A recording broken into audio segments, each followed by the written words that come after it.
শুভ সন্ধ্যা। আজ সোমবার, এখন ক্যানবেরাতে সময় রাত 8টা। শুরু হচ্ছে Canberra 2XX community radio station থেকে প্রচারিত সাপ্তাহিক বাংলা অনুষ্ঠান বাংলা রেডিও। অনুষ্ঠানটি প্রচারিত হচ্ছে কমিউনিটি ব্রডকাস্টিং ফাউন্ডেশন লিমিটেড ও বাংলাদেশ অস্ট্রেলিয়া অ্যাসোসিয়েশন ক্যানবেরার সৌজন্যে। প্রতি সোমবার রাত 8টায় এই অনুষ্ঠান প্রচারিত হয় FM ব্যান্ড 98.3 মেগাহার্টজে। আজ অনুষ্ঠান পরিচালনায় আছি আমি সাদেকুর রহমান। শ্রোতা বন্ধু, অনেকদিন পর আবার বাংলা রেডিও অনুষ্ঠান করার সক্ষমতা হলো আমার। আশা করি আগামী বছর থেকে আরো ঘন ঘন অনুষ্ঠান করার সুযোগ হবে। আজকের অনুষ্ঠানটি একটু ভিন্ন স্বাদের। এই অনুষ্ঠানের মূলে মনাশ ইউনিভার্সিটি মালয়েশিয়াতে এক আলোচনার বিষয়টা ছিল যে 25 বছর এবং তারও পরে মালয়েশিয়ার খাদ্যাভ্যাসে কি ধরনের পরিবর্তন হতে পারে। হয়তো এই আলোচনায় আমাদের নিজেদেরও বাংলাদেশে এবং অস্ট্রেলিয়াতে কি ধরনের পরিবর্তন হতে পারে তার পূর্বাভাস পাওয়া যাবে। অনুষ্ঠানটি মনাশ ইউনিভার্সিটি মালয়েশিয়ার নিজস্ব পডকাস্ট, যার ফলে এই অনুষ্ঠানটি ইংরেজিতে। আশা করি অনুষ্ঠানটি তাও আপনাদের উপভোগ্য হবে। Welcome to Future Conversations, the podcast that explores research through the lens of tomorrow by Monash University Malaysia.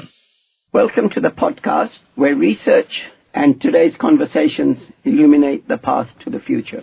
My name is Sadequr Rahman, and our topic today is future foods. With me today, we are very fortunate to have three distinguished experts looking at this topic from different angles.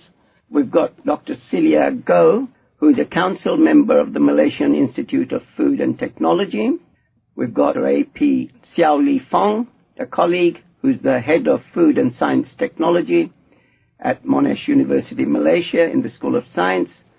And we've got AP Beng, who's an expert on plant genetics and looking at ways in which the Malaysia's rice eels production can be protected. So the topic today is how our foods will change in, say, 25 years initially, and then we'll also try and look further ahead at 50 years. So thank you all for coming. So Celia, how do you think if I was going out to have breakfast 25 years from now, how do you think my plate would look different? And what would I be having? 25 years from now, we're looking at around 2050. I think the main diet wouldn't be that much of a change. So we will still have, let's say, breakfast, we'll still have our Nasi Lemak, we'll still have our curry mee, we still have our noodles and roti canai and all. But maybe the ingredients would be slightly different, and definitely our portion would be smaller as compared to what we have right now, because the lifestyle has changed. It's not so much of a label intensive anymore. So I would foresee the portion would reduce. The ingredients might be more.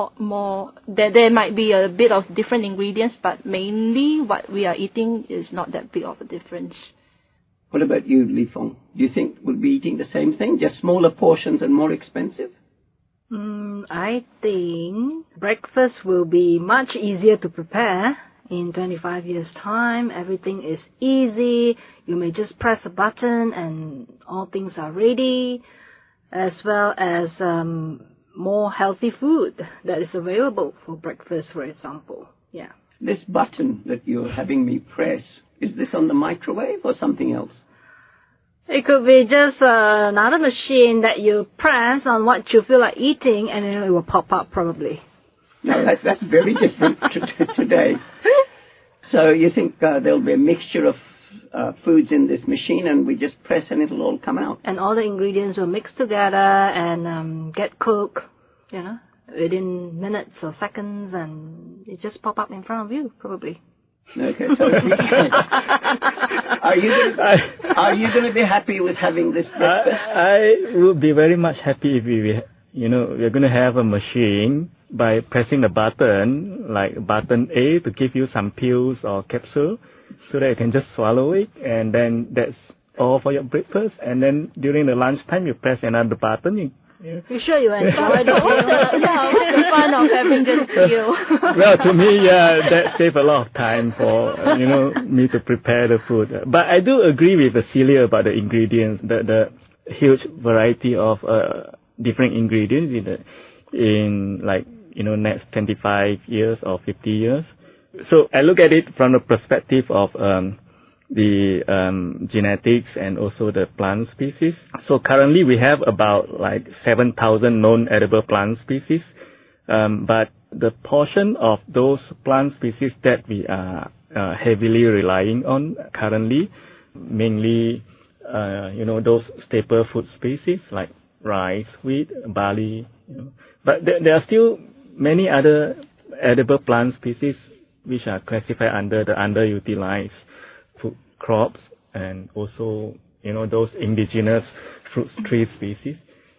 So I think in the future we would expect more such underutilized species will be coming into our list of food that on our table. But if we look at taking your argument, would you say that if we look back then and use that as a guide to what's going to happen, would you say that our foods now are very different to 25 years ago? Or you think the pace of change will increase? So 25 years ago, I'm still in primary school. Not even primary school. So what I can remember is almost the same, but I see a lot more processed food, and we rely a lot more in easy preparation and convenience food, a lot more frozen food, a lot more microwavable food. And let's just talk about kitchen utensils. Back then, you are still maybe on the most blenders, juicers, and mixers. But now you have things like Thermomix, where you can just put a setting and you have everything done at just that setting. So I think the way of eating has not changed that much, but technology definitely gives more variety to us in order to cope with our lifestyle. So what you're saying is, compared to 25 years ago, we eat very similar things, but it's just made more quickly. Is that what you're saying? More quickly. And less labor. Yes, less labor. And also, like what Prof. Siow mentioned just now, we have a lot more frozen and microwavable food. So you can just heat up your food. But last time you have to prepare maybe 1-2 hours to get those food. Yeah. So, Lee Fong, you think we're going to have more and more frozen food? Is that good? Frozen food is nothing bad, actually. It can has very long shelf life. Frozen food, nothing's bad about frozen food. I did frozen food chemistry before. I think in fact it's even more nutritious because you preserve the nutrients. Yeah, sometimes you concentrate right? the nutrient too. So it's nothing bad with frozen food. Don't think frozen food is bad at all. And the methods of preparing food is getting easier with time. And I would think that the difference between, now and 25 years ago would be people are looking at more nutritious food. So everything like what Celia mentioned is more processed food and have more nutrient dense. If the food itself is not in itself very nutritious, but it can be enriched, with certain nutrients and things like that to make it more nutritious for different group of people. And the way of preparing it is easier, much more convenient. So these are the direction we are looking at in the future food. So more nutritious and easier to prepare. But coming back to more nutritious, I've been reading that ultra-processed food is not good for us. So is that desirable, or are you looking at nutritious? Maybe not ultra-processed, but frozen and a different type of food. Is that? I think food technology is meant to make the food, has a longer shelf life and meantime maintain its functional properties or nutritional profile of the food. So food technology is the way to go to learn new techniques and things like that. How can we make foods better? Of course, ultra-processed is it's a very scary term, ultra-processed food. Of course, now people going back to as little processing as possible, the raw vegetables. But in practical, can you store those fruits and vegetables that long? So we are busy people. People are getting more busy. So you need a certain processed food in a way in order to be able to live conveniently. Otherwise, you just have to rely on the fresh fruits and vegetables every day. You have to go and source for it. And I don't think that is practical. Yeah. Okay. So the other extreme of practicality is BK's taking 2 pills in the morning and 3 pills in the But is that, seriously, that's going to play havoc with our social life? I mean, we already don't spend enough time with our families. And if you're now going to have 2 pills for dinner and you're off. Imagine your 2 pills of dinner plus your other medicine, How many pills they are going to swallow, BK, in the morning? Well, I do agree that so it cannot be like the sole solution, the only solution for us to obtaining the nutrients that we need. Yeah, but it could be something that we could probably we could think about, especially during our hectic schedule. So that is one possible or one potential solution so in the future. Yeah. But this kind of the food processing technology is always like advancing and diversifying. So in the future, we are seeing this, we are observing this, right? So we have diversification of the technology, the food processing technology, the agricultural practice, the breeding, the animal breeding, the crop breeding methods. So these are all, having more and more technological advancement, and we are seeing that this kind of the technological advancement has been, bringing us more different types of food, including those processed food. What about the sources of food? Celia, do you think we'll still be eating a lot of chicken and beef and pork? Or are we going to have new insects? Are we going to be eating things, processed seaweeds? What are we going to be having? Yeah, I think with the ethical issues right now, a lot of people has turning into vegan, and they want to more environmental friendly to reduce the carbon footprint. So, but I think in 20 years' time, at least within Malaysia, it wouldn't have much of a change. Those concepts of being vegan or being environmentally friendly has not been so pressing in our region. So I think the main proteins for us will still be what we have been eating, poultry, and then fish, beef.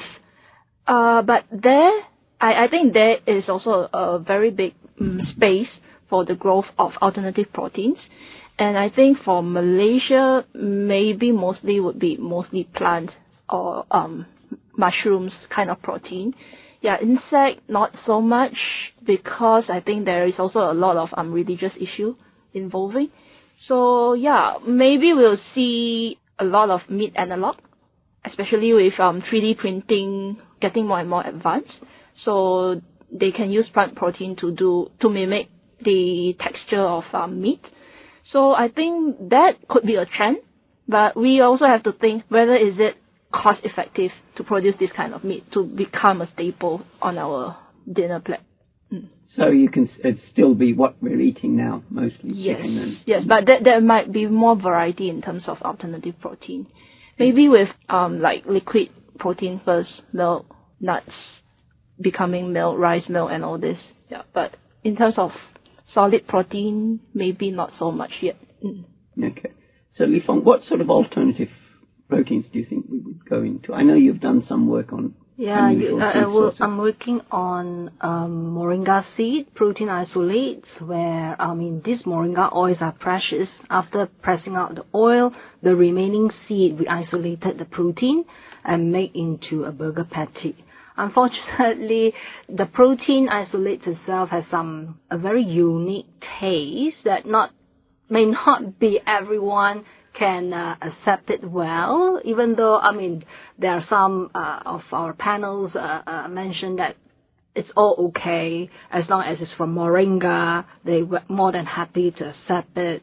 So I think proteins from plants is the way to go for me, because personally I don't take insects as a source of protein. I could imagine as well, like coming back to our breakfast just now, a plate of Nasi Lemak in future could have a variety of having plant-based proteins in there. Example, you can have your ikan bilis to be replaced with fried algae, fried seaweed, fried mushroom, and your sambal maybe as fermented seaweed or something to get the umami flavor of that sambal. So it can be replaced, but I'm seeing like more and more people, especially the young generations, I'm giving my kids as an example, they can go all out for plant-based foods because they love the environment, they've been educated, how important, what are we facing right now, the climate change and so forth. So this young generation, as I observe, they will be the one willing to spend the money to buy these plant-based proteins options in the market. And right now, it's not that cheap, the plant-based proteins food. And therefore, I can see it's only like certain groups will be able to enjoy alternative proteins, for example. But I'm not sure how long it takes, until it can reach the other like B40 or whatever group that's willing to buy. Because meat protein has always been viewed as a premium source, right? When we were young, only like big occasions we get to eat fried chickens or so. Other than that, it's all vegetables, beans and lentils. So meat protein has been viewed as something very premium in the family. So if you're at the B40, you fork out certain money and to buy food, would you willing to buy a plant-based instead of a meat, if they're equally priced? So I think education-wise as well. So it's a behavior change, and all this is affecting how we are going to choose our food in future. And also depending on different economy groups as well. Yeah, but let's say 20 years from now, it's also like instilling that habit to get used to and to acquire to that kind of taste and get used to it. So maybe it's not so realistic to totally replace within a very short time. When we see in a longer perspective in 20 years' time, like what Professor Siow said just now, your kids are so used to having protein, plant-based protein in your meal since small, so it will become a habit when they grow up, and that will pass down to generations after as well. So when it has become a staple, then I'm sure that other classes, economic classes, will also follow suit eventually. 25 years might be depending. Yeah, it really depends. 50 years. Yeah, okay, so maybe you need a food giant, maybe like Nestle or whatnot, to advocate that, and it will be much faster then. Because right now, most of the plant-based meat are from startups. So I think the effect will be much slower. Yeah, I think the startups, some of them are certainly struggling, because I think in New York, a couple of them have already closed down. But interesting, Lee Fong, what you said about meat, because now we're going to go back 50 years, which you cannot imagine, I know, Celia. But I remember meat where I grew up in Bangladesh 50 years ago. Meat was, as Lee Fong said, was a premium. I remember being asked for my 7th birthday what I wanted, and I wanted a meal of roast chicken. I said, can I have a roast chicken all to myself? So that's changed so much, and chicken is now like tissue paper, essentially. It's become so inexpensive, and it's also perhaps not allowed to live as a chicken. Essentially, a chicken is now an industrial product. It's not an animal product, it's almost an industrial product. And I think the same is happening with things like salmon, perhaps, aquaculture. So if we can now, I mean, I won't ask you to go back 50 years, but if we look forward 50 years, now this is where you're going to be really allowed to dream. What do you think we'll see in 50 years? BK, your chance, 50 years from now. I think the main thing will still remain the same. Yeah. Well, I do agree that the plant-based meat could be, may be or may not be, the mainstream or that kind of the main staple food, but yeah, it is one of the alternatives. I've been seeing this a lot in Singapore. People have been, taking plant-based chicken nugget, so things like that on their plate. But of course, at the moment, the taste and the texture itself of those plant-based meat is not up to, maybe most people's expectation. So, but it is still evolving. So, scientists are still doing a lot of hard work in the lab, hopefully to, improve the content and the texture of the plant-based meat. Yeah. So, okay. Let's turn away from the plant-based meat. What about the rice? I presume we'll still be having rice as a major staple. How is the rice going to change, do you think? Yeah, I think now, remember we have this green revolution, 20th century, right? So that is the first green revolution. For rice, in my research, so I focus a lot on this weedy rice. They call it padi angin, so which is a kind of wheat in paddy field. One kind of the weedy relative for Oryza sativa, which is the scientific name of rice. So earlier I said, the underutilized food crop species comprise not only those commonly used edible plant species, but also other kind of the wild relative and the weedy relative of the crops. So weedy rice is one of the relatives that are commonly found in the paddy field. The thing is, people don't realize that there are many beneficial traits in this kind of weedy rice, which means that they have many beneficial genes in their genome, so which can be used by scientists in the rice breeding program. So it means that, those beneficial genes would be able to improve the agronomic traits of those rice.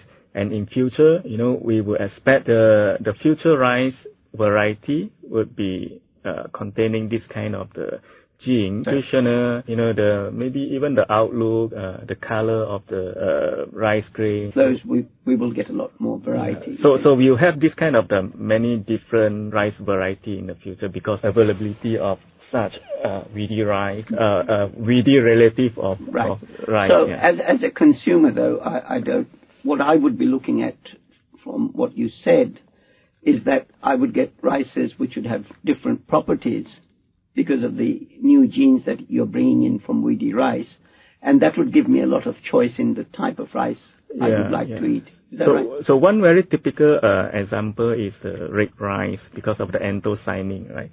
So this is also one of the important characteristics of weedy rice or some wild rice, right?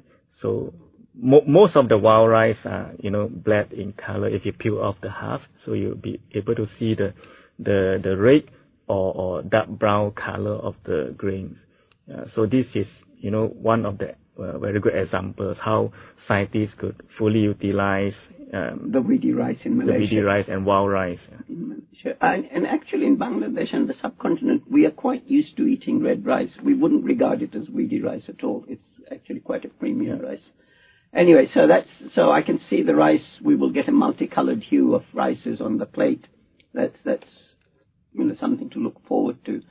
So, Lee Fong, your students have been making products, right? Yeah. From in their projects aimed at not a market, obviously, 50 years from now, but much shorter term. What sort of have there been really innovative products that you can think of? They have been working a lot using underutilized crops, as Beng has mentioned. We have a huge amount of underutilized crops, ranging from banana, the heart of the banana, right? That is quite good as a meat replacer. It has a very unique texture. They have also been working with all the byproducts from the food processing, like the peels and the remains of fruit juicing and things like that. So they have come up with a lot of different products, ranging from ice cream to nuggets and one of them, you're working on okra, which is the byproducts after you're pressing out the soy milk, which is the remains, and make with nuggets.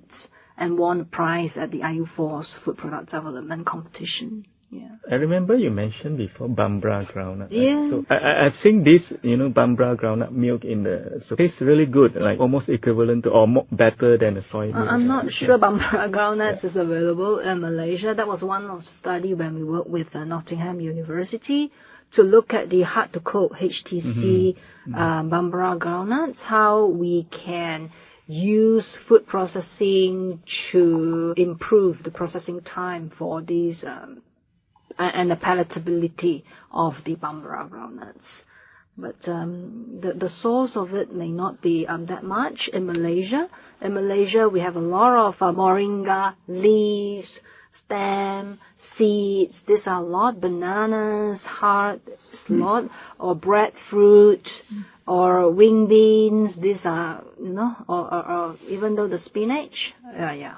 So we'd see many more of these which is underutilized on our plates in the future. It won't be totally replaced as what Celia has mentioned. I do agree on that. It won't be totally replaced on the plant proteins, to the meat proteins, but it can add more variety. So in future, we will have a mixture of real meat protein as well as plant proteins, and rice. Rice I think is good because it's gluten free for people who suffer from gluten. Right, rice is very good, but a lot of other, new varieties of that cereals that can replace rice. Example, quinoa and millet. They are more resilient to the climate change. May come into on our plate. Yeah. So do you expect consumers to prepare their own food using these underutilized crops and waste, or is there a driver, maybe a more economic driver or a big giant company behind all this to in order to make it happen in the next 20-50 years? I do think that we need that giant to help us. We can't be sourcing the banana hearts in the market every day, as I mentioned. We need this processed food to be ready and at a reasonable price to reach to all groups of people. Okay. Yes, Celia, I want to go back to you now. So I didn't ask you to look back 50 years because you don't have that. But say 50 years forward now, if I'm still alive, or all of us will be, I'm sure many of us won't be here, but the ones who will be very old. And I mean, that's a phenomenon we're seeing across the world, that the population is aging. So will there be special foods for people like us? Okay, so just now when we were discussing about having meals together in a table, but then I thought everyone might have different nutritional needs at the same table. Communal dishes might not work then, and there might be more specialized nutrients that are curated for their nutritional needs, or even based on their genes, that from there they might have prepared meals that are curated for them, and then so everyone can have a same meal at the same dinner table with different nutritional profiles for them. Therefore, we need the machine. Remember? Yes. This one is for you. This one is for me. But I think the machine will need your, one input of genetic information. It needs to know what kind of genotypes or genes and alleles that you are having, so that it can prepare and give you a prescription. Yes. So which button should you press? And I think the nutritionists can come in to write the recipes where they can prepare the meal in meal kits and all, and then they just throw it in the machine. But I'm really getting quite alarmed by this, because the meal as a social institution is obviously under a lot of threat. Yes. We're already assuming that we'll have multi-generational meals, but that may not happen, right? It could be just nuclear families essentially, and the old people may not be with us. Yeah. Maybe they'll be moved to a separate table. So maybe there is also, let's say now you have a family at different places. Now we have AR, we have VR. Perhaps by then you can even have the smell transmitting through your whatever technology. So you might have more chance of having communal meals, but it's just at different places. Imagine like after the pandemic, everyone is so relying on Zoom meetings, and also I think it could become a new norm to have meals at different places at the same time. But so at Zoom the same meals. yeah. Zoom meals. Yeah. So looking forward then, on my plate would be a much greater diversity of foods. Less meat, less chicken, I hope. And certainly perhaps meat mimics if I really want to get the taste of the meat. Right, and BK will provide us with different types of rice, multicolored.